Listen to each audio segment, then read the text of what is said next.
வணக்கம் நண்பர்களே. விஜய் ஆட்சிக்கு வந்து 2 மாதங்களுக்கு மேலே ஆகுது. இந்த 2 மாதங்களில் லஞ்சம் லாவண்யம் எல்லாமே ஒளிந்து விட்டதாக ஒரு மாய பிம்பத்தை உருவாக்கிட்டு வராங்க. இந்த மாய பிம்பத்தை அனைவருமே சொல்லிக்கிட்டே இருக்காங்க. இதை தான் எல்லாருமே சொல்கிறாங்க, லஞ்சம் இல்லை லாவணியம் இல்லை.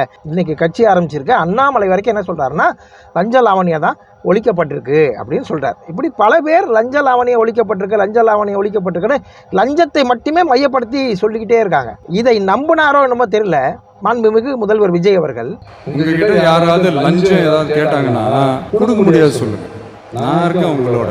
அப்படியே யாராவது ஃபோர்ஸ் பண்ணாங்கன்னா, இது எங்க மகன், எங்க புள்ள, எங்க அண்ணன், எங்க தம்பி, எங்க விஜயோட ஆட்சின்னு மக்களை நீங்க கூட இருக்கும் போது லஞ்ச ஊழல் மட்டும் இல்ல, அதிகாரத்தை வச்சு ஆட்டம் போடுற யாரா இருந்தாலும் அடங்கிடுவாங்க.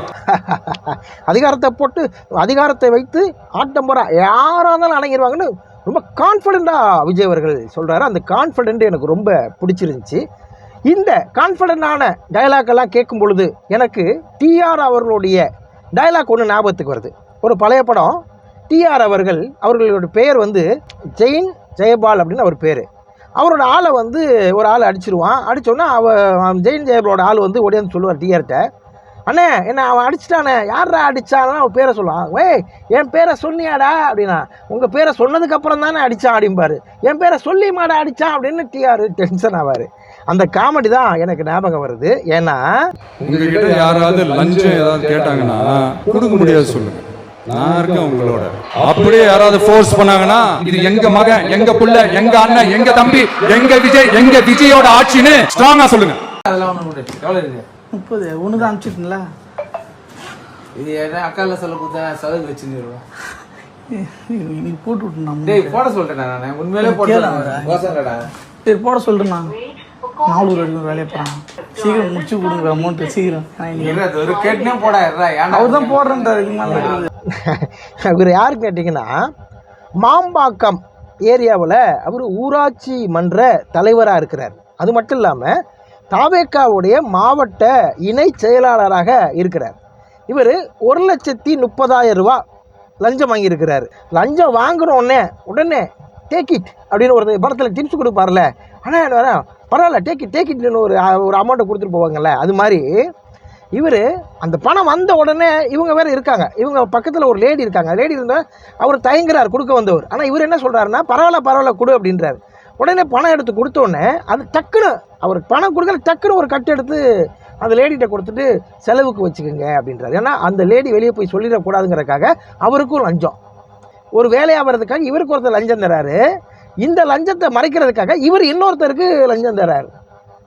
பார்த்துங்க. இதில் விஜய் அவர்கள் கான்ஃபிடென்ட்டாக வேற சொல்கிறாரு, யாராவது லஞ்சம் கேட்டால் என் பேரை சொல்லுங்கள், நான் உங்கள் அண்ணன், உங்கள் அண்ணன், உங்கள் தம்பி, உங்கள் மாமன், உங்கள் மச்சான்ட்டு டைலாக் பேசுறாரு.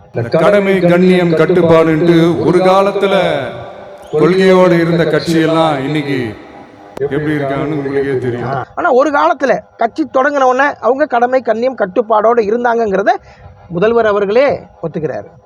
இன்னைக்கு 2 வருடம் தான் ஆகுது நீங்க கட்சி தொடங்கி, ஆட்சி பிடிச்சிட்டீங்க, சந்தோஷம், வாழ்த்துக்கள். ஆனா இன்னைக்கு இந்த 2 வருடத்திலேயே கடமை கண்ணியம் கட்டுப்பாடு உங்க கட்சியில இல்லை. 2 மாதத்தில் சட்டம் ஒழுங்கு கட்டி போச்சுன்னா அது பாரம்பரியமாக நடந்துட்டு வருது, அது நேரம் ஆகும் எடுக்கும்ன்றீங்க. லஞ்சத்தை மட்டும் 2 மாதத்தில் நீங்கள் ஒழிச்சிங்கன்னு சொல்லி ஒரு மாய பிம்பத்தை நீங்கள் உருவாக்கிற நேரமே உங்கள் ஆளுங்க லஞ்ச லாவணியம் ஊழல்களை செஞ்சிட்டு இருக்காங்க அப்படிங்கிறது நமக்கு தெரியுது. ஆரம்ப காலகட்டத்தில் கடமை கண்ணியம் கட்டுப்பாடுன்னு இருந்த கட்சியை இன்னைக்கு தவறான வழியில் போகுது அப்படின்னு உங்கள் கருத்துப்படி நம்ம ஒத்துக்கிட்டோம் அப்படின்னா, ஆரம்ப காலத்திலேயே உங்கள் கட்சியில் இந்த கடமை கண்ணியம் கட்டுப்பாடு ஏன் இல்லை அப்படின்னு நம்ம கேள்வி கேட்க வேண்டியிருக்கு. அண்ணாவையும் உங்களுடைய கொள்கை தலைவராக நீங்கள் வச்சிருக்கீங்க, கர்ம வீரர் காமராஜரையும் கொள்கை தலைவராக நீங்கள் வச்சிருக்கீங்க. இன்னைக்கு காமராஜர் அவருடைய பிறந்த நாள். இன்னைக்கு வரைக்கும் காமராஜர் அவர்கள் பேரில் ஒரு லஞ்ச வழக்கு இருக்குதா, ஒரு லாவணிய வழக்கு இருக்குதா? எதுவுமே கிடையாது. கொள்கை தலைவராக நீங்கள் வச்சிருக்க அத்தனை பேரும் அவர் கடமை கண்ணியம் கட்டுப்பாடு இருந்தார். இவர் லஞ்ச லாவணியம் எதுவும் இல்லாத ஒரு நல்லாட்சியை கொடுத்தாரு. இந்த இருவருடைய கொள்கை கோட்பாடுகளை நீங்கள் கடைப்பிடிக்கிறீங்களா, இல்லை உங்கள் கட்சி தொண்டர்கள் கடைப்பிடிக்கிறாங்களா? முதல்வர் என்ன சொல்கிறாரு, கவர்மெண்ட் ஆஃபீஸரெல்லாம் போய் பாருங்கள், லஞ்சம் இல்லை அப்படின்னு சொல்லுவாங்க அப்படின்றார். கவர்மெண்ட் ஆஃபீஸை விடுங்க சார், உங்கள் தொண்டர், உங்கள் தாவேக்காவுடைய இணை செயலாளர் அவர் லஞ்சம் வாங்கினது மட்டும் இல்லாமல் அந்த லஞ்சத்தை மறைப்பதற்கு இன்னொருவருக்கும் லஞ்ச பணத்தில் லஞ்சம் கொடுக்குறாரு. 5 வருடங்கள் முடியுது இல்லையா, அன்னைக்கு சொல்லுங்கள் லஞ்சம் ஒழிச்சிட்டேன், லாவணியத்தை ஒழிச்சிட்டேன்னு சொல்லுங்கள். ஒருவேளை உண்மையிலுமே நீங்கள் லஞ்ச லாவணியத்தை ஒழிச்சிருந்தீங்கன்னா அன்னைக்கு யாரும் கேள்வியே கேட்க மாட்டாங்க. ஆமாங்க, லஞ்ச லாவணியத்தெல்லாம் ஒழிச்சிட்டாரு அப்படின்னு சொல்லியிருப்பாங்க. இப்போ ஆரம்ப காலகட்டத்தில் ஒரு சில விஷயங்கள் நடந்திருக்கும். அதுக்கு முதல்வர் என்ன செய்வார்னு நானே கூட வீடியோவில் சொல்லுவேன். ஆனால் நீங்கள் ஆரம்பிக்கும் போதே ஒழிச்சிட்டேன் சொல்கிறீங்க. நீங்கள் ஒழிச்சிட்டேன் சொல்ல உங்களுடைய ஒவ்வொரு வார்த்தைக்கும் ஒவ்வொரு லஞ்சம் லாவணிய ஊழல்கள் வெளியே வந்துக்கிட்டே இருக்குது. அதனால் விஜய் அவர்களே, நீங்கள் லஞ்ச லாவணியத்தை ஒழிப்பதாக எதற்காக இப்படி ஒரு மாய தோற்றத்தை உருவாக்கிடுறீங்க அப்படின்னா இடைத்தேர்தல் வரப்போகுது.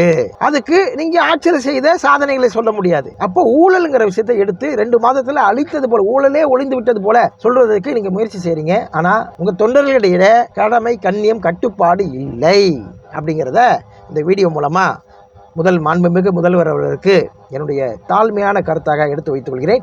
நன்றி, வணக்கம்.